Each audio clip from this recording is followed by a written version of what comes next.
Julius Evola se llamaba en realidad Giulio Cesare Andrea Evola, pero se cambió a Julius por su admiración por el Imperio Romano. Vivió entre 1898 y 1974 y fue un filósofo y esotérico italiano que ha sido descrito como tradicionalista, anti-igualitario, antiliberal y antidemocrático, además de ser el principal filósofo del movimiento neofascista en Europa. Julius Evola nació en el seno de una familia de la nobleza siciliana, de la baja nobleza. Empieza los estudios de ingeniería, pero los va a abandonar rápidamente para dedicarse a las artes y a la filosofía. A los 16 años parte para el combate en la Primera Guerra Mundial, ocupando el puesto de oficial de artillería. En sus ratos libres estudiará las obras de autores como Nietzsche, Blondel o Lachelier. A la vuelta de la guerra va a participar en ambientes artísticos y literarios de Roma asociados a las vanguardias artísticas.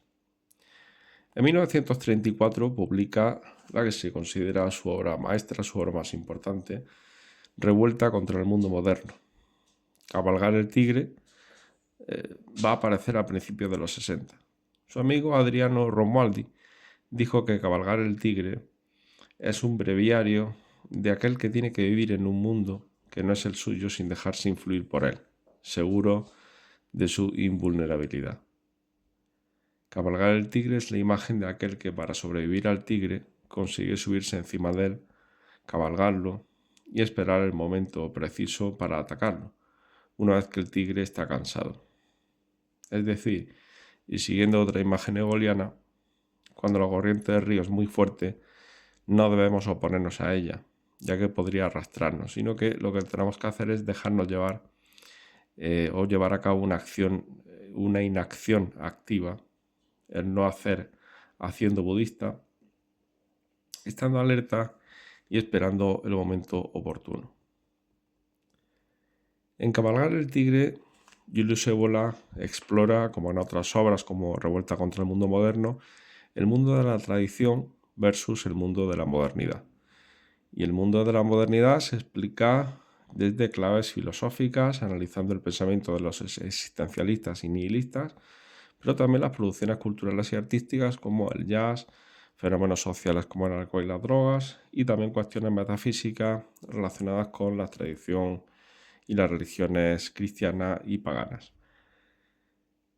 Cabalgar el tigre está escrito desde su propia redacción para dirigirse a un público selecto, debido al carácter aristocrático de Ébola en un sentido espiritual, que es como sobre todo él entendía la aristocracia. A menudo se refiere al lector potencial del libro como el hombre diferenciado. El hombre diferenciado es aquí el que abraza la tradición y rechaza el mundo moderno, pero, sabedor de que tiene que vivir aquí, opta por adoptar una posición inteligente. La idea que gira todo el tiempo en torno a la argumentación de Ébola es la de que nos encontramos situados en lo que los hinduistas llaman el Kali Yuga, es decir, la edad oscura, la edad final, y que por lo tanto todos los acontecimientos que estamos viviendo se tienen que dar porque está escrito así en los textos sagrados antiguos, de que este periodo además terminaría y volveríamos a la Edad de Oro. En Cabalgar el tigre, Ébola se ocupa también de aspectos sociales como el matrimonio. Piensa que el hombre diferenciado no debe casarse actualmente, ya que estaría renunciando a su misión de vida a cambio prácticamente de nada. No tiene sentido tener familia en un contexto alejado de la tradición y donde por tanto el propio concepto de familia se diluye y carece de sentido. El suicidio también es analizado en la obra, aludiendo en este caso a los pensadores estoicos, quienes consideraban que el suicidio estaba justificado en ciertos casos, y esta opinión es la que defiende también Ébola. En cuanto a la modernidad, se critica fundamentalmente el materialismo, la hipersexualización, y vemos entonces ahora algunos fragmentos de Cabalgar el tigre.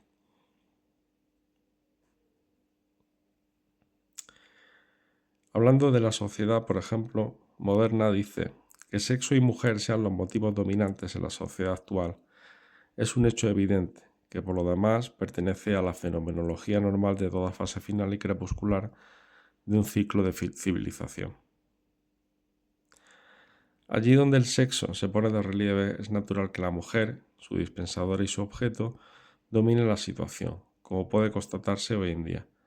A esta especie de demonismo, de intoxicación sexual crónica, característica de la época actual, manifestada de mil maneras en la vida pública y en las costumbres, corresponde una ginecocracia virtual. La mayor parte de las estrellas, de rasgos fascinantes, mujeres fatales, en realidad, como personas, tienen cualidades sexuales muy mediocres y decadentes, siendo su fondo existencial más o menos el de mujeres ordinarias desviadas, con rasgos neuróticos. Respecto a ellas, ha sido empleada muy justamente la imagen de las medusas con sus magníficos colores iridiscentes que se reducen a una masa gelatinosa y se evaporan cuando se las coloca al sol, fuera del agua. Y fijaos aquí cómo analiza el sexo. También ocurre que hoy en día el sexo entra en gran parte en la categoría de los sucedáneos, en un clima de erotismo difuso y constante. Se busca en la pura sexualidad, más o menos del mismo modo que con los estupefacientes, sensaciones exasperadas que cubran el vacío de la existencia moderna. En una existencia inauténtica, la búsqueda sistemática de diversiones, sucedáneos o tranquilizantes que caracteriza tantos divertimentos y atracciones de hoy todavía no deja presentir a la mujer la crisis que la espera cuando se dé cuenta de cómo las ocupaciones masculinas para las cuales ha luchado tanto están desprovistas de sentido, cuando se desvanezcan sus ilusiones y la euforia que le da la satisfacción de sus reivindicaciones, cuando constatará por otro lado que debido al clima de disolución, familia y hijos ya no pueden dar un sentido satisfactorio a su vida. No, decir ébola está hablando de que la mujer en un momento determinado se va a dar cuenta de que esas pretensiones de acceder a los puestos de trabajo que tradicionalmente ocupaban hombres no las va a llenar, no va a ser como ellas se crían y que además si tienen familia pues tampoco va a tener mucho sentido, ya que se va a dar fuera de la estructura de la tradición.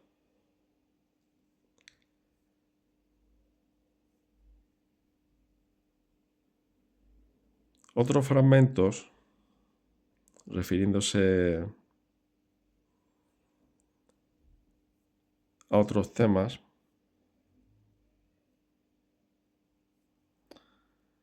va a ser, por ejemplo, cuando reflexiona acerca de la muerte. Es una reflexión muy interesante y dice, se muere hoy más fácil y más simplemente que ayer y se ha comenzado a conceder menos importancia a la vida humana a medida que en el mundo mecanizado de las masas el individuo se convertía en cada vez más insignificante y perdía su importancia. Además, durante los bombardeos masivos hechos sin discriminación durante la última guerra, una actitud nació en muchas personas respecto a la muerte de alguien, incluso de alguien próximo, que llevaba a considerar esta muerte como formando parte del orden habitual y normal de las cosas y nada chocante como anteriormente la pérdida de algún bien puramente material exterior. Mientras que la incertidumbre de la vida, la posibilidad de ya no existir uno mismo al día siguiente entraba igualmente en el orden habitual de las cosas. Es decir, nos está hablando de cómo durante la Segunda Guerra Mundial y a partir de ella pues se normalizó más la mortalidad y se banalizó la muerte de las personas.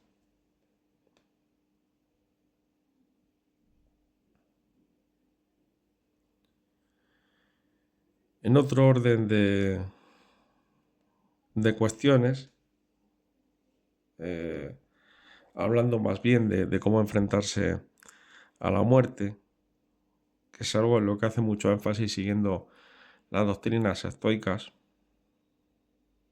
porque él considera que es un aspecto fundamental para preparar la formación psicológica de ese hombre diferenciado, pues a este respecto dice, un factor particular debería además desdramatizar de forma positiva la idea de la muerte.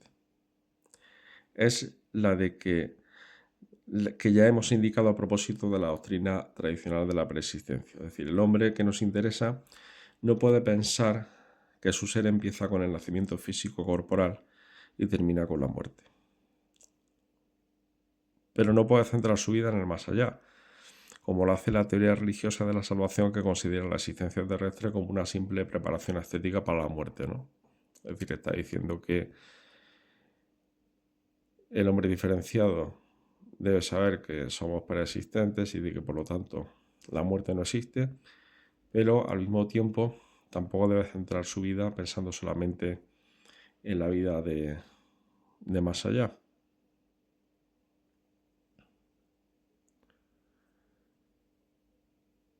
Por ello, dice Évola, metafísicamente el nacimiento es un cambio de estado y la muerte otro. La existencia de la condición humana sobre la Tierra no es más que una sección limitada de un continuum, de una corriente que atraviesa estados múltiples, es decir, un espíritu que va atravesando diferentes fases, diferentes estados, pero que es inmortal. Y hablando de Évola del ser, que es lo que nosotros realmente somos, nuestra verdadera esencia, nuestro verdadero espíritu, más allá del cuerpo o del avatar, se plantea que, claro, esta es la cuestión más importante, pero al mismo tiempo la más difícil, ¿no? El llegar a conocer el ser. Dice, en general y particularmente en una época caótica en vías de disolución como la nuestra, puede ser difícil discernir el sentido de esta aparición del ser que se es, bajo la forma de una persona determinada de tal o cual forma, viviendo en un tiempo y en un lugar dados y haciendo tales experiencias. ¿No?